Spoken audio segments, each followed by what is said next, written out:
Hello students, exam academy के YouTube channel में आपका स्वागत है। आज हम लोग पढ़ेंगे टर्मिनल वेलोसिटी के बारे में और उसके लिए फार्मूला भी डिराइव करेंगे। लेकिन वो फार्मूला जानने से पहले आपको कुछ चीज़ें एक्स्ट्रा जाननी होंगी, जैसे कि विस्कोसिटी क्या है। तो इससे पहले हम किसी वीडियो में बता चुके हैं कि विस्कोसिटी क्या होती है। The property due to which the liquid opposes the motion relative between their layers. मतलब जैसे हम लिक्विड को हिला देते हैं और वो थोड़ी देर बाद रुक जाता है, तो हम कहेंगे कि वो चीज हो रही है विस्कोसिटी की वजह से। तो विस्कोसिटी मालूम होनी चाहिए। उसके बाद अगला है स्टोक्स लॉ। देखिए, स्टोक्स लॉ बेसिकली क्या डिफाइन करता है कि अगर कोई भी ऑब्जेक्ट किसी मीडियम में ट्रेवल कर रहा है, चाहे हम कोई बॉल है उसको पानी में डाल देते हैं, या फिर एयर है, मतलब वाटर है और बारिश की बूंदे हैं वो एयर से नीचे आ रही है, तो एयर भी एक प्रकार का फ्लूइड है जो कि मीडियम है वो। तो उस केस पे जो उस पे लगने वाला विस्कस फोर्स होता है, it is defined as F equal to 6 pi eta r v. ये फार्मूला होता है किसी भी मीडियम में चलने वाले ऑब्जेक्ट पर लगने वाला viscous force according to Stokes law.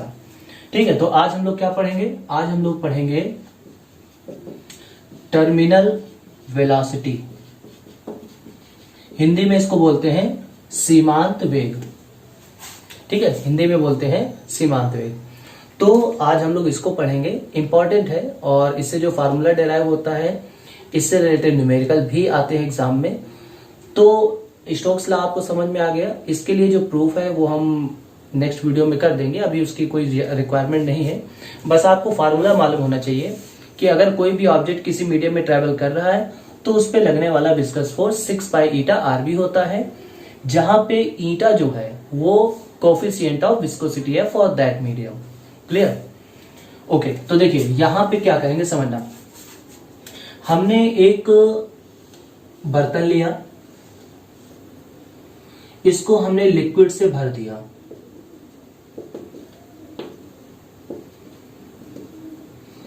अब यहां से हमने कोई ऑब्जेक्ट नीचे की तरफ छोड़ा। ठीक है, तो जब ये ऑब्जेक्ट नीचे आ रहा होगा तो पहले तो इसकी स्पीड लगातार बढ़ती जाएगी, ड्यू टू ग्रेविटी बढ़ती जाएगी। जब ये अंदर एंटर करेगा तो उस टाइम भी इसकी स्पीड थोड़ी देर बढ़ेगी, लेकिन एक फिक्स स्पीड होने के बाद ये बढ़ना बंद हो जाएगा, और उसी फिक्स स्पीड को हम बोलते हैं टर्मिनल वेलोसिटी। ठीक है, सो अगर डिफाइन करने के लिए कहा जाए कि how can we define terminal velocity, so we say the maximum velocity attained by a body moving in a medium is called terminal velocity. वो मैक्सिमम वेलोसिटी जो मीडियम में ट्रेवल करते हुए कोई ऑब्जेक्ट गेन कर पाता है, उसको हम क्या बोलते हैं? Terminal velocity. देखिए यहाँ पे जैसे हमने इसको छोड़ा तो ये तेजी से बढ़ेगा, यहाँ पे आएगा, और जैसे लिक्विड में एंटर करेगा तो पहले तो उसकी स्पीड बढ़ेगी। अच्छा, ये जरूरी भी नहीं है कि बढ़े, कुल मिला के जिस कांस्टेंट वेग से वो वेलोसिटी से नीचे आ रहा होगा उसी को हम बोलेंगे टर्मिनल वेलोसिटी। ठीक, तो चलिए शुरू करते हैं। देखिए, सबसे पहले यहां पे कुछ चीजें मान लेंगे। Let a small sphere of radius small r is moving in a medium of coefficient of, या फिर यहां पे हम ये कह सकते हैं having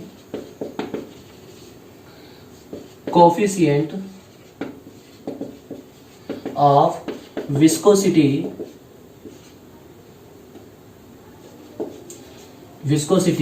ईटा। हमने मान लिया कि इस मीडियम का जो विस्कोसिटी है वो ईटा है। इसकी जो डेंसिटी है,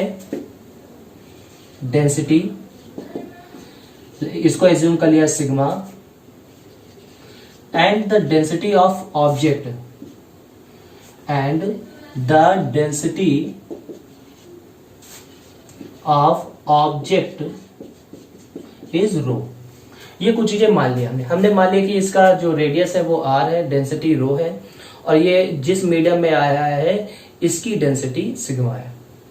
ठीक, देखिए यहाँ पे बस दो बातें आपको ध्यान में रखनी है।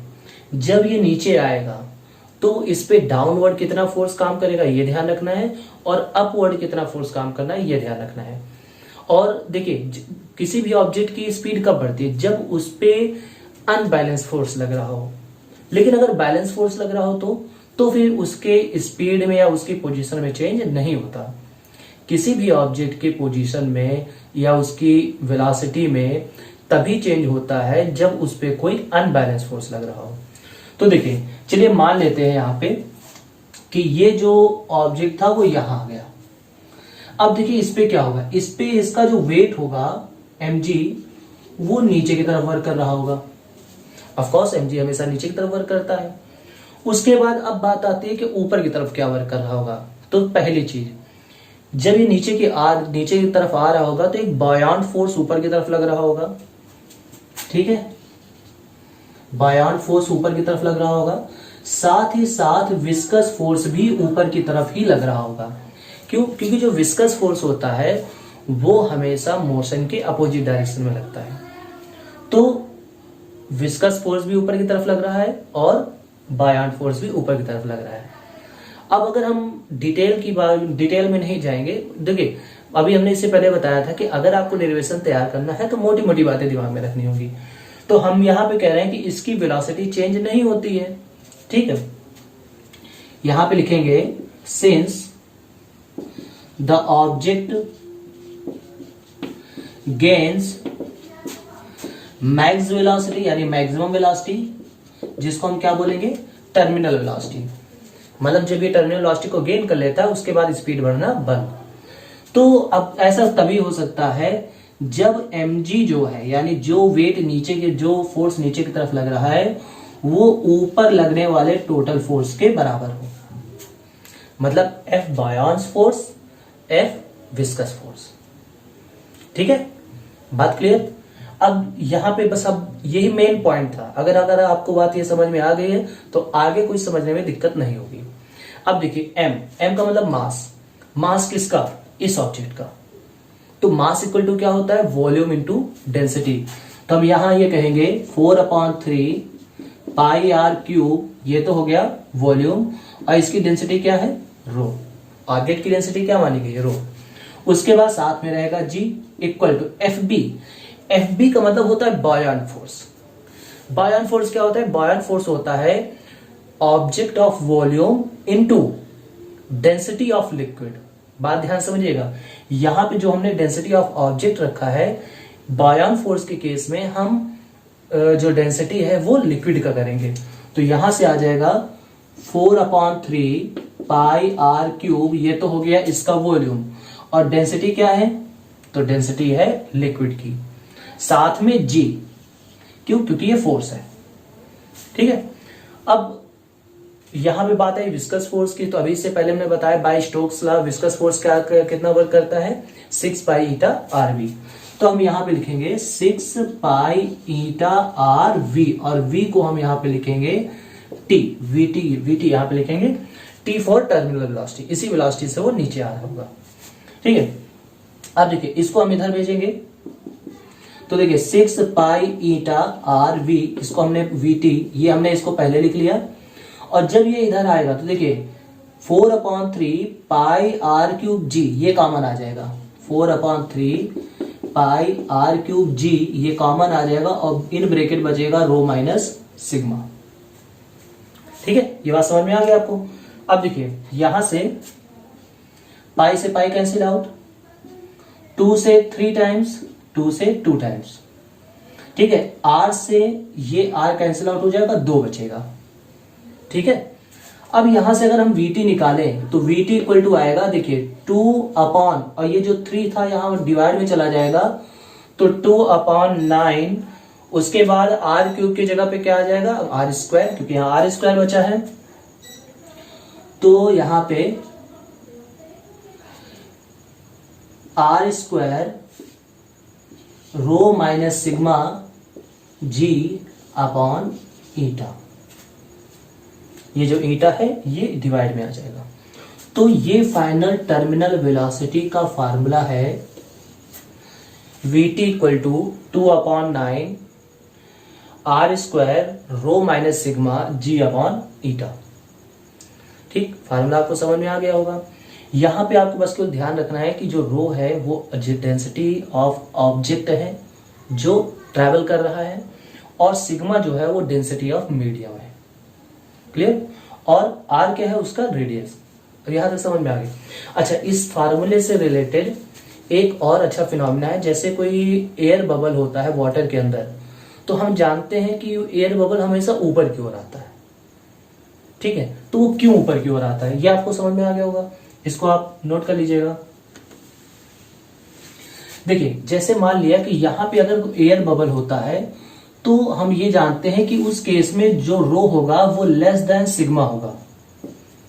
अगर वाटर के अंदर एयर बबल होगा तो जो रो की वैल्यू होगी, रो क्या मतलब एयर की डेंसिटी, वो लिक्विड से कम ही होगी। अब बताइए, अगर रो की density rho is less than sigma, तो उस केस में ये पूरी वैल्यू कैसी आएगी? निगेटिव आएगी, क्योंकि ये कम हो गया, ये ज्यादा हो गया। तो पूरी वैल्यू निगेटिव आने का मतलब है कि v की वैल्यू कैसी आ गई? निगेटिव। इसका मतलब ये हुआ कि जो हमने डायरेक्शन मानी थी उसकी जस्ट अपोजिट। तो हमने डायरेक्शन क्या मानी है कि ये नीचे की ओर आ रहा है, तो जस्ट अपोजिट यानी ये ऊपर की ओर जाएगा। क्लियर? सो आई होप आपको बिल्कुल समझ में आ गया होगा। और अगर बाय डिफॉल्ट ये दोनों बराबर हो जाते हैं, मतलब रो और सिग्मा बराबर हो जाए, तो क्या होगा? दोनों कट जाएंगे, rho minus rho cut cancel out, तो Vt इक्वल टू क्या आ जाएगा? 0। इसका मतलब वो चीज नीचे जाएगी ही नहीं। क्लियर? वहीं पे स्टेबल हो जाएगी, रुक जाएगी। आई होप आपको एक पूरा वीडियो समझ में आ गया होगा। इससे रिलेटेड जो न्यूमेरिकल है हम at the last of chapter हम करवा देंगे, और इससे पहले भी जो हुए हैं उनके भी वीडियोस हम वहां पे न्यूमेरिकल करवाएंगे। तो ये टर्मिनल वेलोसिटी का था। टर्मिनल वेलोसिटी में आपको फिर से एक बार बता दे रहा हूं, the maximum velocity gain by any object through moving in a medium, moving through a medium is called terminal velocity. And once more कि अगर आप इस चैनल पर नए हैं तो प्लीज चैनल को सब्सक्राइब कीजिए, फ्रेंड्स के साथ शेयर कीजिए। Have a good day. जय हिंद, जय भारत।